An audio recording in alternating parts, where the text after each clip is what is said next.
Hello friends of Grey Rhino. Firstly, I'd like to wish you a happy Chinese New Year and wish you a prosperous year of the tiger.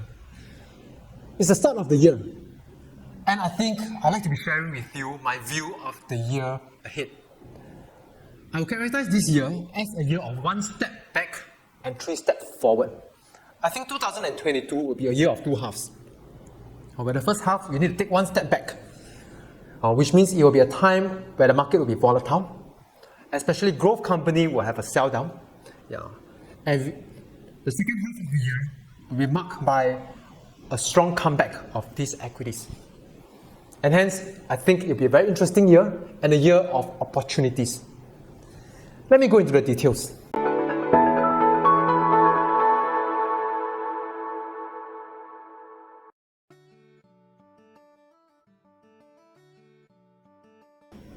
Okay, the first half, if you look at it, it's like a storm, okay? A rainy storm, just before the rainbow and sunshine.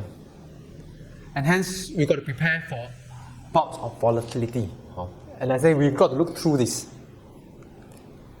And what's the backdrop of all this? For almost a good full year, I've been talking about inflation.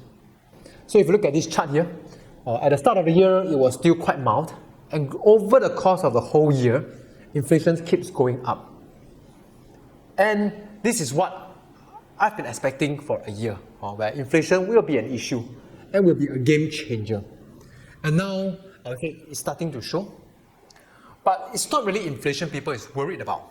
It's the outcome of inflation, which is that of rising interest rates, which will then affect stock price. And hence, so what had happened is I'd like to share with you, about this significant date, 22nd November 2021. What is this date? Actually, this date is the renomination of Jerome Powell, the chairman of the US Federal Reserve. Before 22nd of November 2021, what was the tone of Jerome Powell? He was actually very accommodative. So he shared that inflation is transitory, don't worry too much about it, and hence there's no need to significantly increase interest rates. In fact, at early 2021, the projection is only for interest rate to increase by the start of 2024. Okay, and hence the market actually took the inflation and its strides, and the asset market held up. But after the 22nd November 2021, there's a significant change I realized in Jerome Powell's words. Let's take a look. So he said on 8 days after he got renominated as the US Federal Reserve Chairman, on the 30th of November, he said it's time to retire the word transitory because it's no longer appropriate, which means the Federal Reserve is recognizing the impact of inflation. Or rather, they probably recognized it all along, and now they wanted to combat it. Okay? And subsequently, on the 16th of December 2021, they said that, instead of increasing rates in 2024, they will have 3 rate hikes, 3 rate increase in 2022, and a faster wind down of the bond purchase. Bond purchase is the printing of money. So they'll stop the printing of money earlier, much earlier. And then on the 5th of January 2022, there's even discussion of quantitative tightening with the reverse gear of printing money. All this means that in 2022, the Fed is trying to say, we're going to have a very tight monetary policy. And that sent a shockwave through the stock market. And hence the stock market, the growth companies represented by the NASDAQ has declined 9%. Of course, some of these growth companies has declined much, much more than 9%. So that's the first half of 2021. And if you can really grab this opportunity when stock price sell down, you're really going to welcome the second half of 2022, which we can then be seeing the increase of these stocks. So if the first half is characterized by very tight monetary policy, I think the second half will be that of a stabilization of this monetary policy. Because what I think is more buck than bites by the Fed, which means they're trying to use strong words to bring down inflation. And my own take is they're not going to carry through a lot of it. But the front part, they need to show that they mean business. So definitely, I think they're going to carry through with this tapering of quantitative easing and raising of interest rates, at least at the start. But it's where the back part. My take is they are not going to follow through with the interest rate hike. Let's take a walk through history to see what Jerome Powell could be doing. So if you look at during COVID-19 crisis, what Jerome Powell is said, he will do QE infinity. That means he will print an infinite amount of money to stabilize the stock market. Because if you remember, during COVID, the stock market dropped 35% in about a month's time. Okay, so he needed to stabilize the market, and he sent strong words. Yeah, he fired. Say he will do QE infinity. He will buy corporate bonds. He will buy junk bonds. He'll do everything it takes to stabilize the markets. But what happened after that?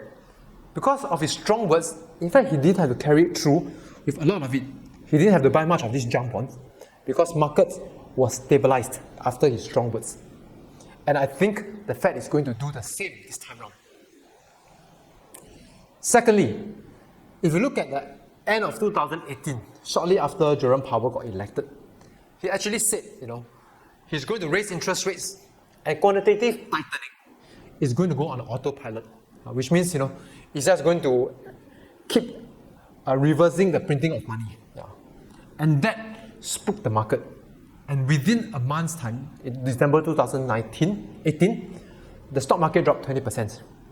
And very swiftly, Jerome Powell pivoted and to say that, we are going to stabilize the interest rates and the quantitative tightening is not going to go on autopilot anymore. And 7 months after that, instead of increasing interest rate, he actually dropped interest rates. Yeah, and he really did a 180-degree pivot from his initial words. What this means is Jerome Powell is willing to be very flexible. Which means if inflation were to come down, I think he's going to reverse gear very quickly to stop the increasing of interest rates. Why is that so? Because if you take a look, this thing called terminal interest rates, over the past 30 years, the terminal interest rate is the highest interest rate of each economic cycle before the interest rate turned back down. The successive terminal interest rate over the last 30 years has just kept getting lower and lower and lower. The last time round, it peaked at 2.5%. If these trends continue, this time round, the terminal interest rate is likely to stop at below 2%. Yeah, and hence, I think that's where the Federal Reserve is going to be looking at as well. A very low terminal interest rate. So this really supports the view that once interest rate eases, I think second half of this year, interest rate will stabilize. And that's where the equities, especially growth companies, will stage a strong comeback. Lastly, I just touched a bit on China equities, because last year China equities tumbled close to 30%. I think the China equities has reached a near bottom. Because if you look at what the China government is doing at the start of this year, they've just cut an interest rates and inject liquidity into the market. I think what they are trying to do is to stabilize the equities markets. Because bear in mind, this is the third term, right, of Xi Jinping, the president.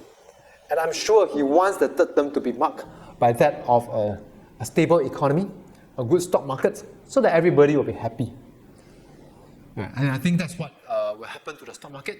It has dropped about 30% last year, and hence this year it has found its foot, and there will be a gradual recovery.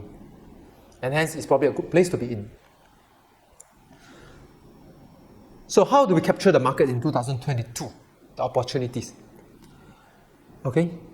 So what I think is, if you can position ourselves very well in the first half, as the market drops, as the price of great quality companies gets cheaper, I think it's great to be buying up at a more and more attractive price. Yeah. Then, if we get ourselves well positioned, then I think in the second half, we're going to have a very good ride up in the stock market. Yeah. And our wealth can then be increased by riding this wave of the stock market upwards. And if we didn't want to have to time the market so much, what I think I personally would do would be to stagger my investments, maybe through dollar cost averaging, to invest on a monthly basis, such that I can be riding on this volatility in the first half to get myself positioned. Alternatively, we could be investing a certain few lump sums as the markets get lower in the first half of this year. Right. So I think if we can position well, this will be a great year of the tiger, where we can really be experiencing prosperity. Of course, I just want to clarify one thing. What I mean by first half and second half, it does not mean first half is from January to June. What it means is there will be a two distinct situation in this year. So with this, I really want to be wishing everyone a very good year of the tiger. And as I shared, what I say is not an advice. It's really what I'm doing for myself, and you can take it as your knowledge or for entertainment. But really, for advice for yourself, you need to be looking for your financial advisor to be positioning for your own portfolio. So thank you very much for listening in, and I'll see you again next month. Thank you.